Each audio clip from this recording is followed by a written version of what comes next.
Prism Radio, the music experience. Bienvenue à tous sur Prism Radio, bienvenue à vous aujourd'hui. C'est un soir important pour nous parce qu'on a un invité et nous on adore ça les invités. Et en plus aujourd'hui, il faut le dire, c'est pas n'importe qui, c'est Michael Calfan.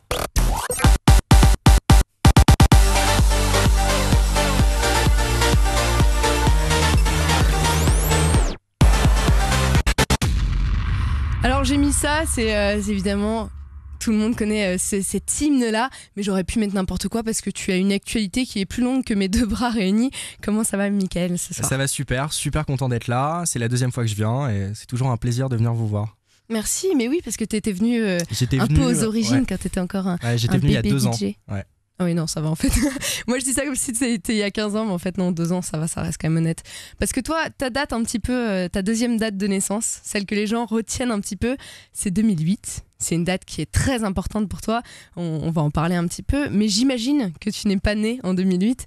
Qu'est-ce qui se passait avant ? Qui étais-tu, Michael Calfan ? Est-ce que tu viens d'une famille de musicos ? Est-ce que tu es né avec un piano dans les mains ou à l'inverse, est-ce que tu as appris ça sur le tard ? Je suis né, j'ai 24 ans, je viens d'avoir 24 ans et j'ai commencé à faire de la musique à 16 ans. Et honnêtement, avant ça, ma vie avait pas grand intérêt. Enfin, ça a vraiment donné un sens à ma vie de faire de la musique. Parce que tu as commencé à choper des filles ?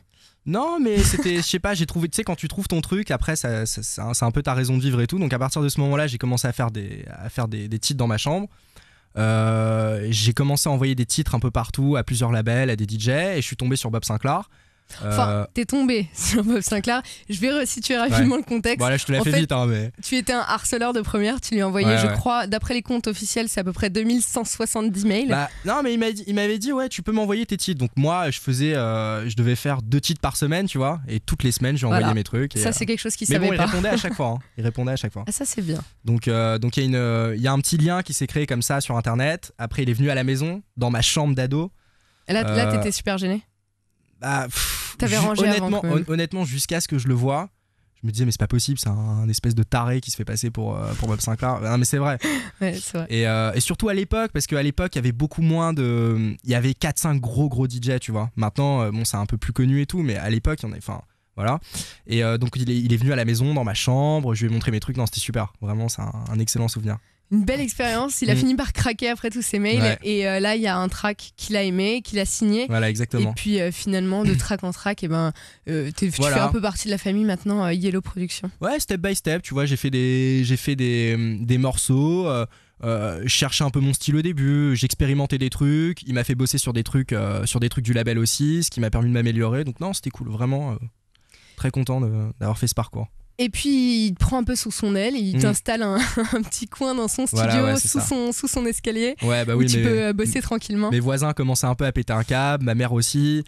Donc non, c'était bien pour moi de partir et d'avoir mon petit endroit, quoi. Et là, c'est là où la magie se crée, comme on dit, de manière un petit peu cliché. Et tu vas produire un track qui s'appelle Résurrection et qu'on a entendu et qui là va juste tout rafler sur son passage pour une bonne raison, c'est que Bob Sinclar t'a un petit peu aidé. Il a envoyé ce track à un certain Suédois qu'on connaît un petit peu. Et alors là, qu'est-ce qui s'est passé ? En fait, moi j'ai fait le titre, je sais plus, vraiment en plus ça s'est fait vite, tu vois. Genre j'ai dû le faire en 1 semaine, peut-être en 2 semaines. Enfin, en tout cas, l'idée principale est venue assez vite. Et moi, ça a toujours été mon rêve, tu vois. Moi, j'ai toujours été fan d'Axwell et machin. Et je voulais juste avoir un feedback. Et je savais qu'ils étaient potes. Et je voulais juste savoir ce qu'il en pensait, tu vois. Mais rien de plus. Et il a kiffé, il a commencé à le jouer. Puis après, il nous a dit voilà. Il a dit à Chris Bob Sinclar voilà, je suis peut-être chaud pour le prendre sur mon label. Est-ce que ça vous intéresse ? Et là, nous, on a dit oui direct. Là, t'as dit non, je vais réfléchir. Ça m'intéresse pas. Et à partir de ce moment-là, clairement, ça a changé. Franchement, ça a changé ma vie. Enfin. D'artistes en tout cas. Là ça a explosé, ça a été playlisté partout. Je crois que t'as été plus d'1 mois au numéro 1 Beatport général. C'était fou. Ça fait quoi ? Tu réalises pas trop sur le coup, honnêtement, t'es content, mais tu comprends pas trop ce qui se passe. Et t'as plein de gens qui t'appellent, qui te demandent des trucs, des machins. Le following augmente hyper vite. Tu reçois des tweets à tout va, des messages Facebook, des trucs. Non, c'est super. Ouais, côté communauté, ça explose. Et puis tu passes de jouer pas souvent, tu vois, être dans ta chambre à machin, à partir tous les week-ends, à faire 2-3 dates par week-end, aller dans des pays. Enfin, c'est vraiment un changement de vie, quoi. Mais c'était super. Et après ça, quand, disons, la folie Résurrection passe un petit peu, si elle est passée, est-ce que tu te dis, est-ce que c'est le moment où tu commences à avoir une angoisse du genre, waouh, ça se trouve, j'en ai fait un, c'était ça, et j'aurais rien d'autre derrière? En fait, moi, je vois plutôt le truc, je prends ce qu'il y a à prendre, si tu veux. C'est-à-dire que je suis tellement content déjà d'avoir ce que j'ai et ce que j'ai eu. C'est magnifique, tu vois, de ta chambre faire un truc comme ça.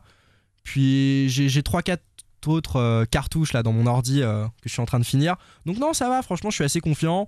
Je prends mon temps, j'essaye pas trop de me mettre la pression.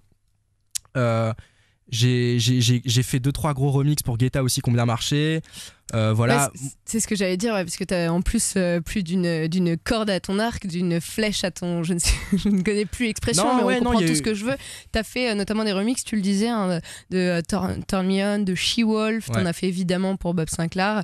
C'est important aussi le remix. Ouais, non, c'était vachement important. Et non, bah écoute, il y a plein de tracks qui arrivent. Voilà, ça suit son cours, quoi. Et t'en as fait un qui s'appelle Rêverie aussi, qui est de Marcus J'étais très content de celui-là, ouais. Bah, c'est ce que j'allais dire, parce que finalement il est assez différent.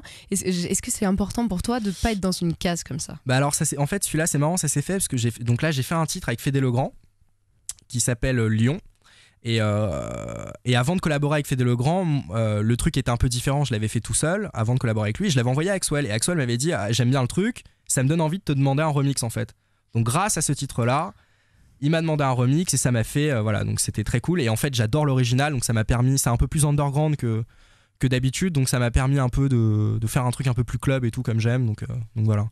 Et il y a autre chose qu'on remarque du coup avec ça, c'est que non seulement donc, tu fais beaucoup de remix, mais t'aimes t'entourer, puisque t'as sorti aussi un track avec John Dalbach qui s'appelait Let Your Mind Go. Exact. Et t'en parlais à l'instant, tu as aussi sorti un petit titre qui est passé presque inaperçu, qui s'appelle Lyon.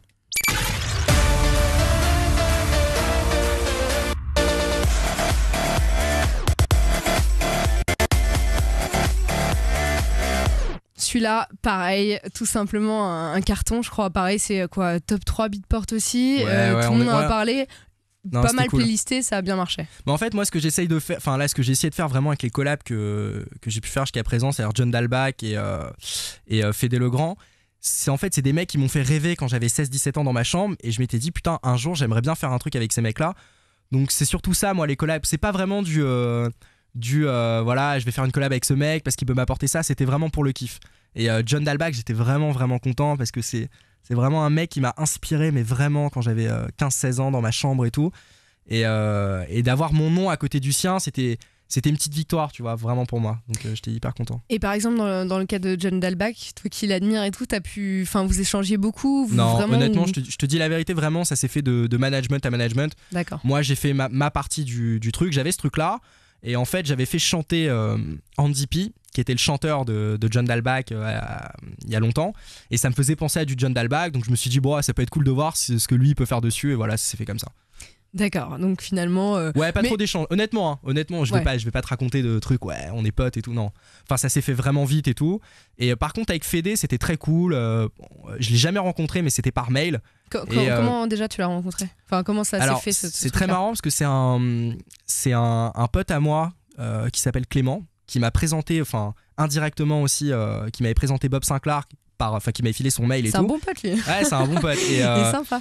Et il était, je crois qu'il était à San Diego, un truc comme ça, aux États-Unis, et il l'a vu mixer. Et Fédé Legrand a mis Résurrection. Il a été le voir, il lui a dit, c'est mon pote. Je le connais. Et il lui a dit, tu devrais faire un truc avec lui. Et Fédé lui a filé son mail, il me l'a filé. Voilà, je lui ai envoyé un petit mail. Je lui ai dit, voilà, j'ai ce truc-là, qu'est-ce que t'en penses, que t'es chaud pour qu'on le fasse ensemble. Hyper sympa, ça s'est fait hyper vite, voilà quoi. Et ça a cartonné, donc, bien. Donc félicitations, et j'espère que tu auras plein d'autres collabs. Côté français, on t'a vu aussi traîner un petit peu avec Grégory Klossman, vous avez fait un gig ensemble. Ouais, donc ça, en fait, ce qui est marrant avec Greg, c'est que c'était je lui ai sous-loué son appartement pendant 6 mois. Donc voilà, non, c'est un très très bon pote. C'est ton pote Clément d'ailleurs qui t'avait donné son mail. Non, Greg, c'est un très bon pote, et puis ça faisait longtemps qu'on voulait faire un truc. Donc écoute, c'est censé sortir chez Size. Normalement tout est dealé et tout, et on attend. Voilà, c'est toujours un peu long, tu sais, quand tu sors des morceaux. Enfin, tu fais des trucs, ça sort 1 an après, mais bon, voilà, nous on le joue, on est content, voilà, c'est le principal. Puis pareil, ça a été joué à Chucky à Miami, ça a très bien pris, notamment. Enfin, cool. Ça tourne un peu quand même, donc je pense que les gens attendent pas mal, et il y a un peu d'attente, donc c'est bien. Et on t'a vu aussi, en parlant du coup de Grégory Klossman, on t'a vu il y a pas si longtemps sur le Char République, et là-bas, il s'est passé ça.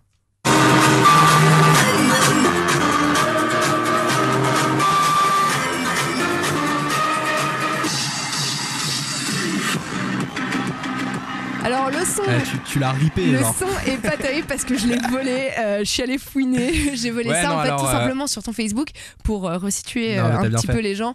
T'as joué ça donc sur le char en disant coucou, c'est mon nouveau titre. Ça s'appelle Falcon. Alors ça s'appelle Falcon et ça sort dans un mois et demi chez Nicky Romero. Enfin sur le label de Nicky Romero qui s'appelle Protocol. Donc voilà, non, c'est un titre que j'ai fait il y a longtemps et j'ai fait plein de versions différentes pendant toute l'année, je l'ai essayé et puis là je tenais la bonne je pense, donc voilà, je suis super content de sortir celui-là aussi, je suis impatient de voir ce que ça va faire chez les DJs. Hein. On guettera ça et c'est pas tout, décidément t'es vraiment monsieur actu mais c'est pas tout, toujours sur ton Facebook puisque je suis quelqu'un qui a tendance à fouiller un petit peu dans la vie des gens, j'aime bien ça d'ailleurs, je trouve ça un peu effrayant. Tu as posté aussi que tu allais faire une collab. Et alors sur ton statut, tu as mis deviner avec qui aux gens. C'est ça? Non, t'es mal renseigné là. Ah zut. Non, c'était pour. Je fouille pas toujours bien aussi. Ça, c'était pour Fédé Legrand, mais c'était il y a longtemps. Ah, tu l'as fait avant. En fait, ok. En fait, là, je suis en train de faire un remix pour un artiste. Enfin, j'aurais pas pensé faire un remix pour quelqu'un comme ça. C'est Robin Thicke en fait.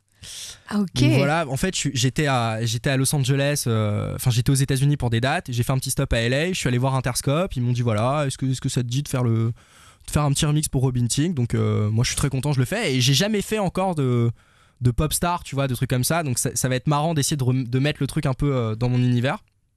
Donc là j'ai commencé et je suis en train de faire un remix aussi pour Afrojack, un nouveau truc à lui. D'accord. Qui est que personne n'a entendu encore, son truc à lui, donc voilà, donc je suis assez content.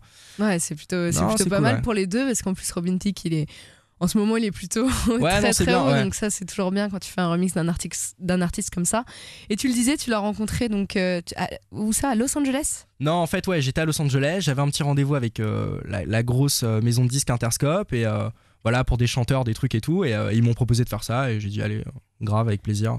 Là c'était Los Angeles en l'occurrence, mais j'ai vu que t'avais fait là juste sur ce mois-ci, t'as fait du New York, Miami, Luxembourg, Dubaï. Ah ouais. Ça va? C'est chiant. Non, pas trop franchement, fatigué? c'est un peu fatigant, mais c'est tellement bien. Genre, tu peux pas te plaindre. T'arrives tu joues dans des clubs qui sont cool ou des festivals. En général, ça se passe hyper bien. Les gens sont aux petits soins avec toi. Tout le monde est hyper gentil. Tu bouffes bien. Non, c'est super. Puis je peux amener des potes. C'est magnifique. Vraiment, c'est magnifique. Et alors, jouer à l'étranger, jouer en France, qu'est-ce que tu dirais?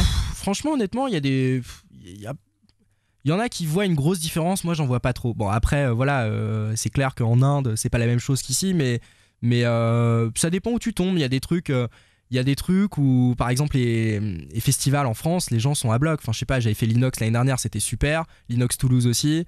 Il y a des grosses soirées étudiantes ici. Enfin, non, il y a des trucs qui sont cool quand même en France. Donc ça va, le clubbing va bien, on a encore des choses à faire va, ici. Mais je trouve que c'est marrant parce que Paris, c'est vraiment différent du reste de la France, et je trouve qu'à Paris, ils sont graves en ce moment sur la Deep et tous ces trucs-là. Ouais, c'est vrai. Donc nous, pour notre scène, c'est pas évident parce qu'il y a pas... Bon, il y a le Queen qui est là encore, grave, c'est super d'aller jouer là-bas et tout, mais tous les endroits un peu branchés, tu vois, machin, ça devient de plus en plus underground. Et donc pour nous, il y a un peu moins de place, mais bon, écoute... Il y a toujours le Queen qui avait Bob Sinclair, et tu l'as dit, en province, un peu partout dans toutes les villes de France, ça continue à tourner à fond. Donc je te souhaite encore plein de dates en France et que tout le monde puisse te découvrir, notamment avec toutes tes actus. Donc Lyon qui tourne toujours à fond avec Fédé Legrand, Falcon qui va pas tarder à arriver, des remixes à l'appel, notamment Robin Thicke et Afrojack, si j'ai bien tout retenu.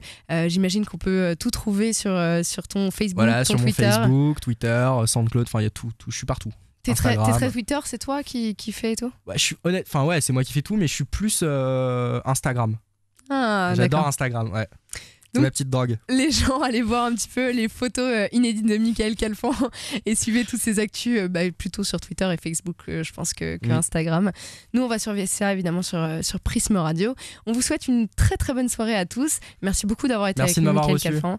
Et tout de suite, on vous laisse avec une heure de mix absolument énorme. Donc restez bien avec nous et à bientôt pour une nouvelle interview sur Prisme Radio. Merci beaucoup.